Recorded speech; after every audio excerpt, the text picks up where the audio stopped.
नमस्कार दोस्तों, स्वागत है आप सभी का गीता ज्ञान 3.0 चैनल में। दोस्तों, आज के समय में सभी लोग किसी न किसी रूप में मांसाहारी भोजन का सेवन जरूर करते हैं।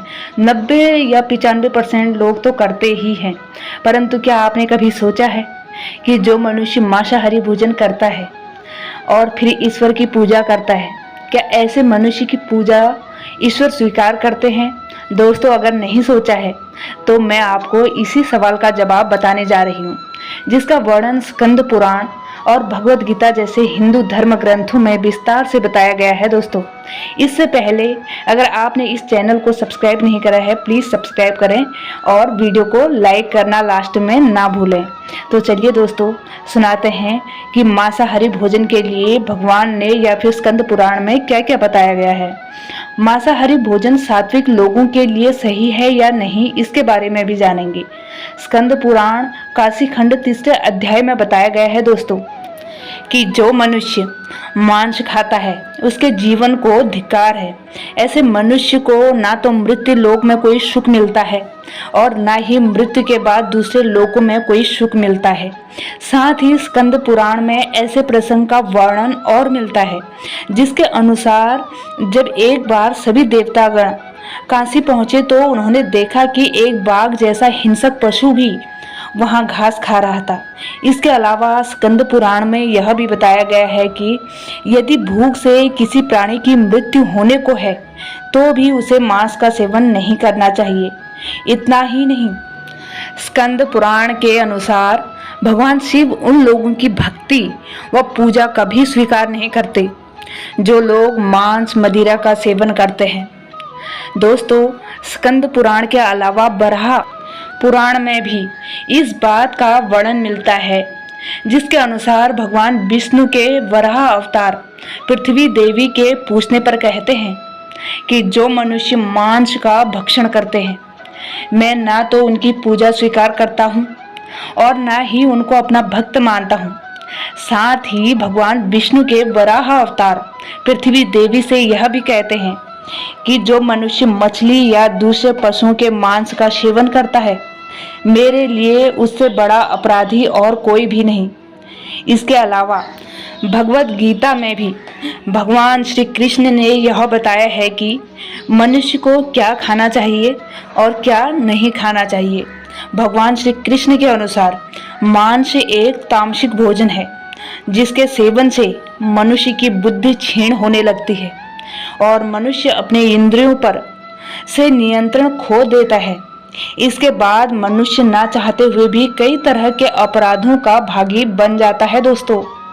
और ऐसा मनुष्य जब मेरी पूजा करता है या मुझे याद करता है तो मैं उसके पास कभी नहीं जाता या फिर उसकी पुकार ही नहीं सुनता। इसके बाद भगवान श्री कृष्ण भगवद गीता में कहते हैं कि मांसाहारी भोजन राक्षसों के लिए है, ना कि इंसानों के लिए।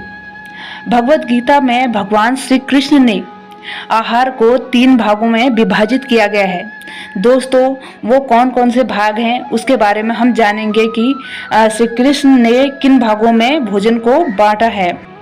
पहला है राजसिक भोजन, दूसरा है तामसिक भोजन और तीसरा है सात्विक भोजन, जिसके अनुसार सात्विक भोजन लंबी आयु देने वाला, मन को शुद्ध करने वाला और बल बुद्धि प्राप्त और तृप्त प्रदान करने वाला होता है। दोस्तों, हिंदू धर्म में मांस खाना सही है या नहीं, इसके बारे में कई लोगों को भ्रम है दोस्तों।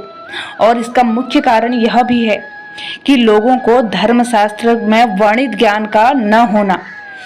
कुछ लोगों का तो यह भी मानना है कि वेद मांस भक्षण को जायज बताता है, लेकिन सच तो यह नहीं है।